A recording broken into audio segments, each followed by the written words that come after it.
A firm at the centre of the MoD's China hack handles data for several Whitehall departments. We're going to read into this exclusive from iNews, you guys. Let's go.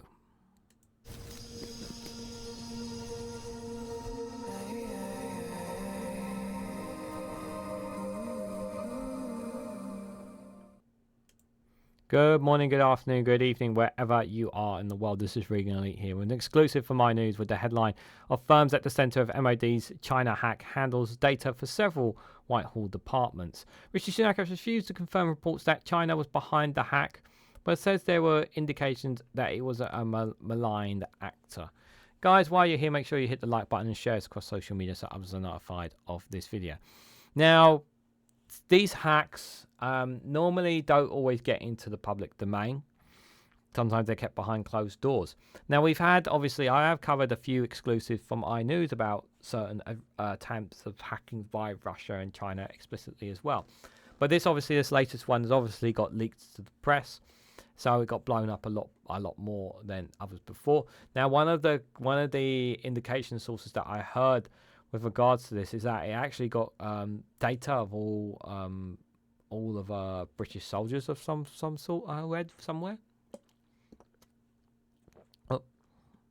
And whether that's true or not, it maybe remain to be seen, I would say. But it is still interesting to say the least that China are continuously trying to hack.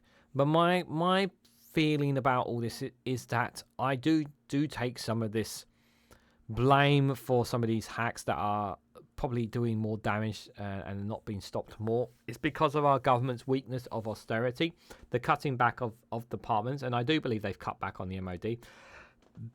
And I'll probably at one point a story of that will come out at some point, because if they've done austerity in other departments, why would they not do the Ministry of Defence?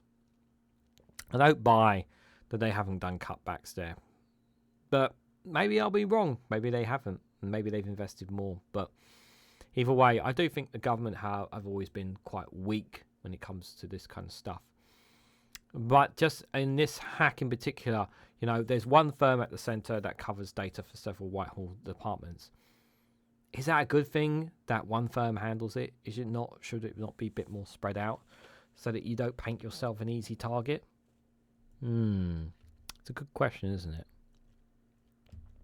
So, the firm at the centre of the cyber attack on the Ministry of Defence, the MoD, has contracts with several other government departments, the I understands. SSCL handles payroll and other data services for 8 Whitehall ministers, including the MoD, as well as a number of government agencies which handle potentially sensitive information, and the Metropolitan Police. Rishi Sunak and Defence Secretary Graham Sharps refused to confirm reports that China was behind the hack, but said there were indications it was a malign actor who had access to details of up to 272,000 serving members of the armed forces and veterans. Whitehall sources insist there was no evidence to suggest that there was any risk to any other government service provided by the company. But Mr Shapps told the Commons that he was ordered a Whitehall-wide review of all the contracts SSCL has with the government. The Defence Secretary added that there were political failings that may have been committed by the firm to allow the malign actor to access the details of former and serving personnel. He suggested that SSCL had not fully followed MoD cybersecurity guidelines and did not rule out tearing up its contract to provide payroll services if the investigation found evidence of failure. We think the contractor has many questions to answer, the minister told the Commons. A very tiny number of addresses and armed forces personnel have been accessed, Mr Sharps had said, and the individuals involved were contacted. Okay, so they're saying it was a tiny one. I read a different report saying it had been most of them, all of them, but if Sharps is saying that, surely that has to be true because it comes from Graham Sharps, and he's one of the sharpest tools in the box, isn't he? Right, he's not a very sharp person. I would say let's just take it with a pinch of salt on what is the reality of that. SSCL's UK government clients, according to its website, including the Home Office, Cabinet Office, Department of Work and Pensions, DEFRA, the Wales Office, and Department of Transport, and the Ministry of Justice. That's quite a lot for one firm to hold. That's a bit scary. They also provide services for the Metropolitan Police, the National Probation Service, the Prison and Probation Service, Disclosure and Barring Service, Defence Infrastructure Organisation, and the Office for Nuclear Regulation. Yeah, that's quite a lot of organisations that they hold. I don't like that. Yeah, I don't like that, guys.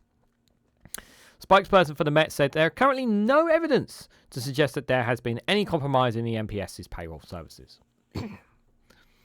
If there has, they wouldn't tell you anyway.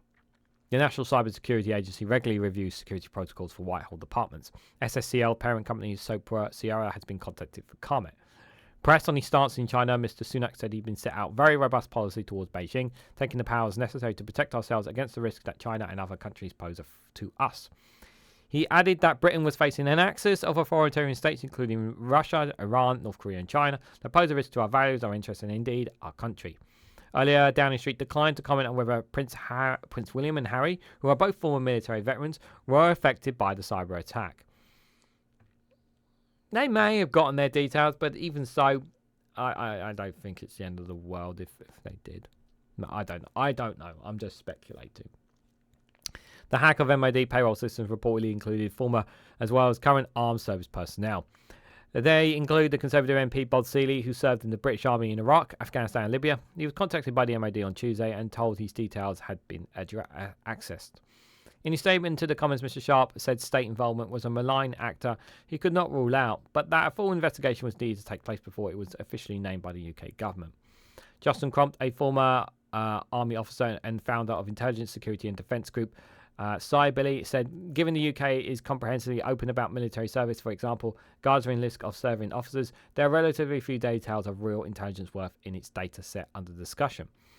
However, the potential theft of personnel information is nonetheless troublesome for individuals as in its other hacks, and this is less damaging than the recent ransomware attack and the subsequent release of data against the NHS Trust in Scotland, to pick just one example. This does not give information that we would rather not have so readily in our adversaries' hands, and shows a persistent threat of state adversary against our armed forces. Colonel Amish Breton Gordon, a former commander of the UK NATO forces, added that we need to react. This is obviously a very serious breach. Well, okay, you need to react, but how do you react is the question.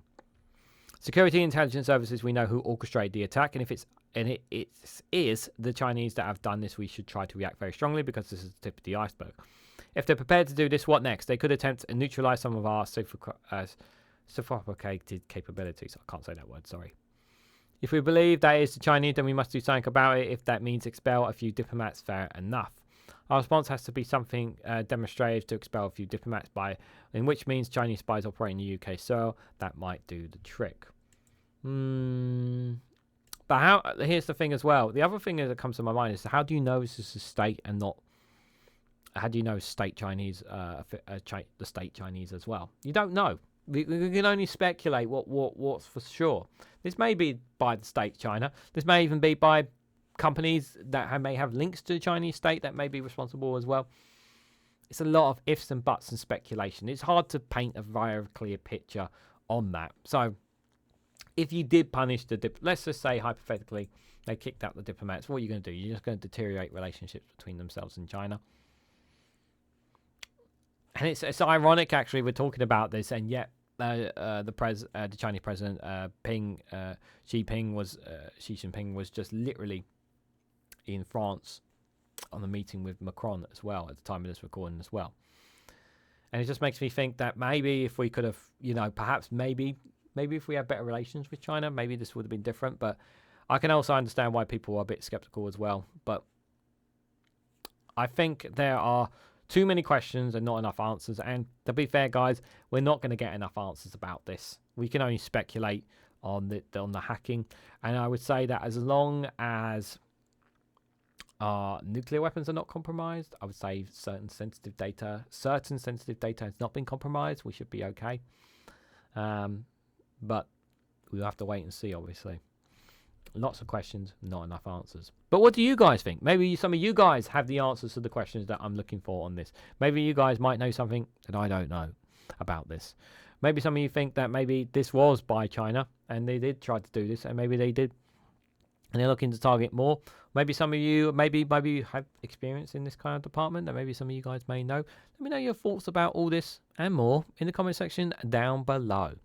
If you haven't already, please hit the like button. We greatly appreciate it. Share this across social media so others are notified of this video. And subscribe, because it really does help support the channel. And if you want to go one step further, financially support me and the work that I do here, you can do so by becoming a YouTube member for as little as 99p. Or you can join me on Rumble, Patreon, or Facebook for exclusive content on them as well. So thank you all so much for watching. I hope to catch you all very, very soon.